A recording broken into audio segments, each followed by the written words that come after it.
Imagine looking in the mirror one day and suddenly not recognizing the person staring back at you. Not because their appearance has changed, but because you've finally seen through the elaborate facade you've been maintaining for years. How many layers of pretense have you wrapped around your true self? How many times have you smiled when you wanted to scream, agreed when you wanted to object, or remained silent when you burned to speak your truth? Think about the exhaustion that comes from maintaining these pretenses day after day, year after year, until the mask you wear becomes so familiar that you mistake it for your face. Today, we delve into one of Carl Jung's most transformative insights, that authentic life only truly begins when you stop pretending. This journey isn't just about honesty with others. It's about the profound courage required to be honest with yourself. Stay with me, because as we uncover the psychological prison of pretense, you'll discover why most people remain trapped in lives of quiet desperation, and how the path to liberation lies not in becoming someone new, but in having the courage to be who you already are. The final revelation may shake the very foundation of how you've been living, opening the door to an existence of genuine power and freedom. Carl Gustav Jung recognized that beneath our carefully constructed social personas lies a wealth of untapped potential, our authentic self waiting to emerge from the shadows of pretense. Unlike conventional thinking that celebrates adaptation and fitting in, Jung saw that true psychological development requires the courage to stand naked before yourself, stripped of the illusions and performances that have become second nature. But the reality we must confront is stark. Most people will live and die without ever truly revealing themselves, even to themselves. They move through life wearing masks so convincing, they forget they're acting, seeking validation for performances rather than connection through authenticity. They measure success by how well they can maintain the illusion, how seamlessly they can slip from one expected role to another.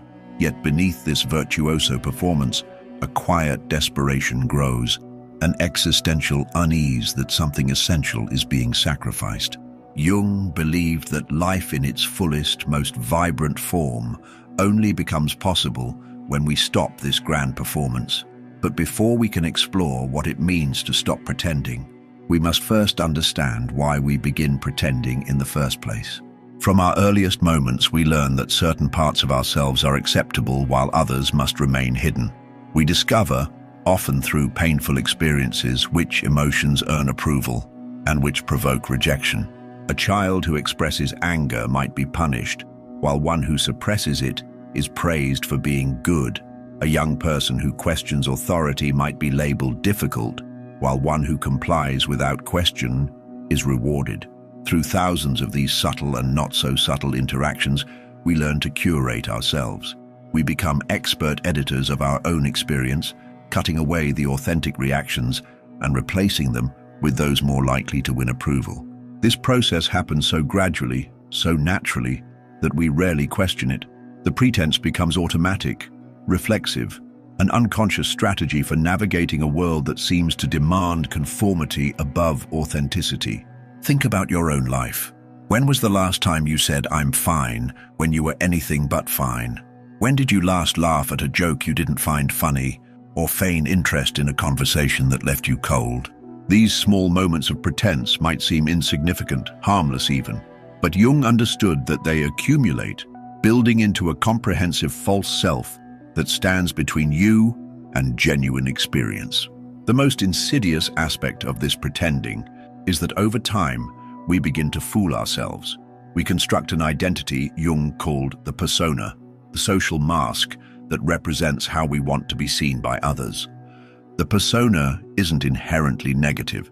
It helps us function in society, navigate different contexts, and relate to different people. But when we over-identify with this mask, when we mistake it for the totality of who we are, we enter dangerous psychological territory. We become estranged from ourselves, performers in our own lives rather than authentic participants. And then there's what lurks beneath the pretense, what Jung called the shadow. The shadow contains everything we've deemed unacceptable, everything we pretend not to be. Our anger, our selfishness, our desires, fears, and even our untapped gifts and strengths. When we commit to pretense, we don't just hide these aspects from others, we hide them from ourselves. But here's the crucial point Jung understood. What we refuse to acknowledge doesn't disappear. It doesn't simply vanish because we've decided not to look at it. Instead, it operates beneath the surface, influencing our behavior in ways we don't recognize or understand. This dynamic creates what Jung called projection, the unconscious tendency to see in others the very qualities we cannot accept in ourselves. Have you ever found yourself inexplicably irritated by someone's behavior, only to realize later that you sometimes act the same way? Have you ever judged someone harshly for a quality that, if you're truly honest, exists within you as well? These moments of triggering are not random. They are shadow material revealing itself, breaking through the pretense to show you what you've been unwilling to see. What makes Jung's insight so revolutionary is this: the shadow isn't your enemy. The parts of yourself you've hidden away aren't obstacles to overcome. They're essential pieces of your wholeness, waiting to be reclaimed. The path to authentic living isn't about eliminating these aspects, but integrating them, acknowledging their existence and understanding the role they play in the complete picture of who you are. This integration can only happen when you stop pretending, when you summon the courage to look unflinchingly at all that you've been avoiding. Are you ready to see yourself clearly, perhaps for the first time? Are you willing to drop the performance and step into the scary but liberating territory of authenticity? Because what comes next will challenge everything you thought you knew about yourself, and it will point the way toward a life no longer constrained by the exhausting demands of pretense. Most people believe they are already living authentically. They would insist they know themselves, that they are honest about who they are. But Jung would suggest that this confidence often reveals how deeply the pretense has taken root. Authenticity is not a state we achieve once and then maintain effortlessly. It's a moment-by-moment choice, a commitment to ongoing self-examination and honesty. And the truth is, stopping pretense is far more difficult than it might initially appear. Let's explore why. First, pretending serves a purpose. It didn't develop randomly or without reason. Each layer of pretense, each mask we wear, was originally adopted as a form of protection. Perhaps you learned to hide your sensitivity because it made you vulnerable to hurt. Maybe you suppressed your ambition because it threatened relationships with others who might have felt threatened by your success. These adaptive strategies helped you navigate challenging situations, but over time, they hardened into habitual ways of being that no longer serve their original purpose. They've transformed from protection into prison. Jung understood that before we can stop pretending, we must first acknowledge what our pretenses have been protecting. And this requires looking at our wounds, our vulnerabilities, and our fears. It means asking difficult questions. What am I afraid would happen if I showed who I really am? What rejection am I anticipating? What past pain am I trying to avoid repeating? Consider a common form of pretending, the strong person who never shows weakness. On the surface, this persona projects capability and control. Others may admire this apparent strength, reinforcing the behavior. But beneath this performance often lies a deep fear of vulnerability, perhaps stemming from early experiences where showing weakness led to rejection or exploitation. The pretense of invulnerability protects against that feared outcome, but at what cost? The inability to connect deeply with others, chronic stress from maintaining the facade, and disconnection from one's own emotional needs. Jung would say that true strength comes not from pretending to be invulnerable, but from acknowledging vulnerability and moving forward anyway. But acknowledging vulnerability requires facing what Jung called complexes, emotional patterns charged with energy that have formed around wounded aspects of ourselves. These complexes operate like magnets, attracting experiences that reinforce our deepest fears and beliefs. For the person pretending to be invulnerable, any situation that threatens to expose weakness becomes charged with disproportionate anxiety. The complex activates and the pretense strengthens in response. Breaking free from this cycle requires a willingness to feel the discomfort that comes when we stop reinforcing our pretenses. It means tolerating the anxiety of being seen, perhaps for the first time, without the familiar protection of our masks. This is what Jung meant by shadow work, the process of bringing unconscious material into consciousness, not to judge or eliminate it, but to integrate it into a more complete self-understanding. But shadow work isn't merely intellectual. It's not about analyzing your patterns from a safe distance. It's visceral, emotional work that often brings you face to face with shame, grief, anger, and fear. It's about acknowledging the parts of yourself you've denied, the emotions you've deemed unacceptable, the desires you've pushed into darkness. Think about a time when you've been caught in a lie, that flush of exposure, the momentary disorientation as pretense collapses and reality asserts itself. Shadow work voluntarily creates that experience again and again as you deliberately drop the pretenses you've maintained. It's uncomfortable, sometimes even painful, but it's also the gateway to authentic living. Because here's what Jung understood that most people miss. The energy required to maintain pretense is enormous. Think about how exhausting it is to be constantly monitoring yourself, adjusting your behavior to match expectations, hiding aspects of who you are. That energy, when released from the task of pretending, becomes available for creation, for connection, for the pursuit of what truly matters to you. But there's another aspect of stopping pretense that Jung emphasized, the recognition of the collective unconscious and the archetypes that influence us all. Jung believed that beyond our personal unconscious lies a shared psychological inheritance, a repository of patterns and symbols that shape human experience across cultures and throughout time. These archetypal patterns manifest in our lives whether we're aware of them or not, influencing our behavior in predictable ways. The rebel, the caretaker, the warrior, the lover, these aren't just characters in stories. They're psychological forces operating within us. When we pretend, we often limit ourselves to a narrow range of these archetypal energies, identifying with some while rejecting others. We might embrace the archetype of the responsible caretaker while denying the wild, creative energy of the rebel or artist. We might identify strongly with the logical thinker while suppressing the intuitive, emotional wisdom of other archetypal patterns. Jung believed that psychological wholeness comes from acknowledging and integrating the full spectrum of archetypal energies, not being limited to just one or two expressions. Stopping pretense means opening yourself to the fullness of these patterns, allowing yourself to express different aspects in different contexts without being rigidly identified with any single one. It means recognizing that you contain multitudes, that the responsible professional can also be the wild creative, that the careful planner can also embrace spontaneity and chaos when appropriate.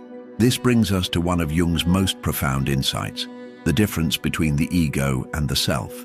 The ego is your conscious identity, the I that you present to the world and to yourself. It's necessary for functioning, but it's only a small part of your total psyche. The self, with a capital S, is the organizing center of the entire personality, both conscious and unconscious. It's the totality of who you are, beyond all pretense. Most of us mistake the ego for the self. We believe we are only our conscious identity, our social role, our familiar patterns of thinking and behaving. But Jung understood that authentic life begins when we recognize that we are far more than this limited self-concept. We are also the unexplored territory of our unconscious, the wisdom of our body, the creative potential that has yet to be expressed. We are ancient and new, familiar and unknown. When we stop pretending, we create space for this larger self to emerge.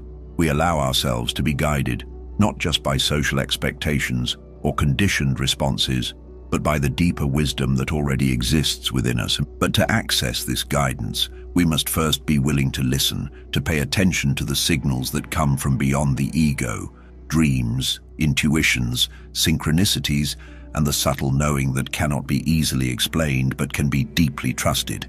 Are you beginning to sense the magnitude of what's possible when you stop pretending? Are you starting to see how much of your life energy might be liberated if you were no longer maintaining a facade? Because what comes next is where everything changes. It's where theory becomes practice, where insight becomes transformation, and it may challenge your understanding of not just who you are, but what it means to be human. Throughout this exploration, we've examined the psychology of pretense, how it develops, what it protects, and what it costs us.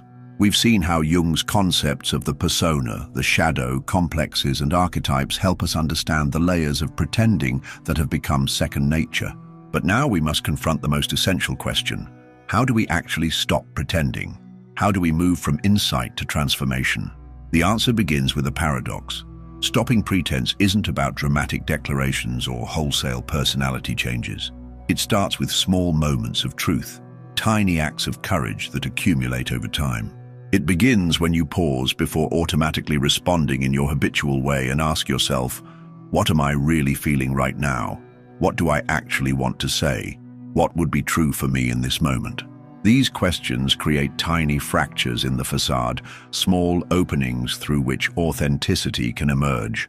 Jung believed that transformation happens not through force of will alone, but through a dialogue between conscious intention and unconscious wisdom. He developed several practices to facilitate this dialogue, methods that remain powerful tools for anyone seeking to stop pretending and start living authentically. First, there's the practice of active imagination, a way of engaging with unconscious material by entering into conversation with it. In active imagination, you might take an emotion, a dream image, or an inner conflict, and explore it not just intellectually, but through expressive dialogue. You give voice to different parts of yourself, allowing them to speak and be heard perhaps for the first time. This practice acknowledges that pretense often involves silencing aspects of ourselves, and authentic living requires restoring their voice. Then there's dream work, paying careful attention to the messages that come during sleep, when the conscious mind's censorship is relaxed. Dreams often show us what we're refusing to see in waking life, revealing the truth beneath our pretenses. Jung saw dreams not as random neural firing, but as meaningful communications from the unconscious, offering guidance and insight if we're willing to listen. But perhaps the most powerful practice Jung advocated was what he called holding the tension of opposites.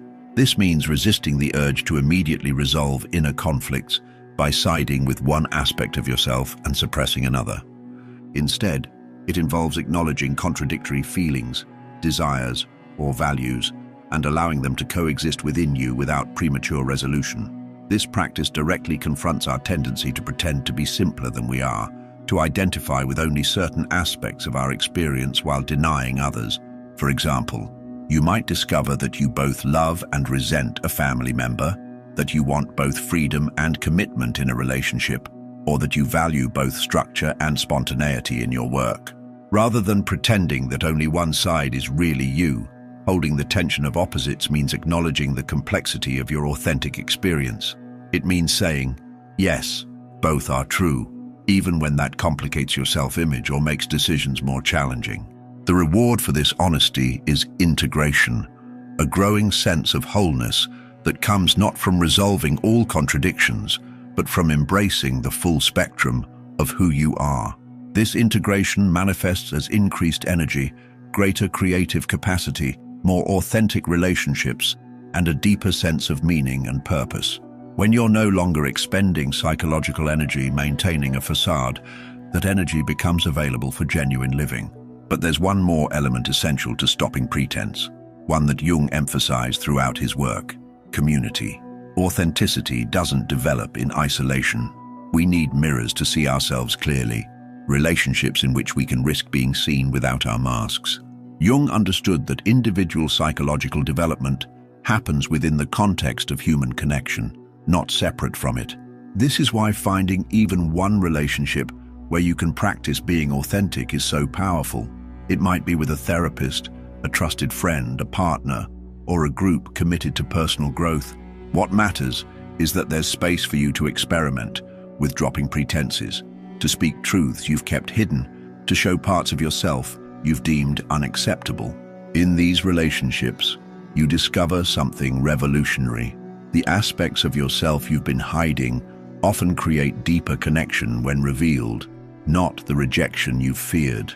Your vulnerability becomes a bridge, not a barrier. Your complexity makes you more human, not less lovable. Your authenticity inspires others to drop their own pretenses, creating a ripple effect that extends far beyond your individual journey. But make no mistake, Stopping pretense is not a one-time decision. It's a practice, a commitment to ongoing awareness and honesty. There will be moments when you catch yourself slipping back into old patterns, when fear or habit pulls you toward familiar masks. In these moments, self-compassion becomes essential. Jung understood that the path to authenticity isn't linear. It's a spiral that sometimes seems to bring you back to familiar territory.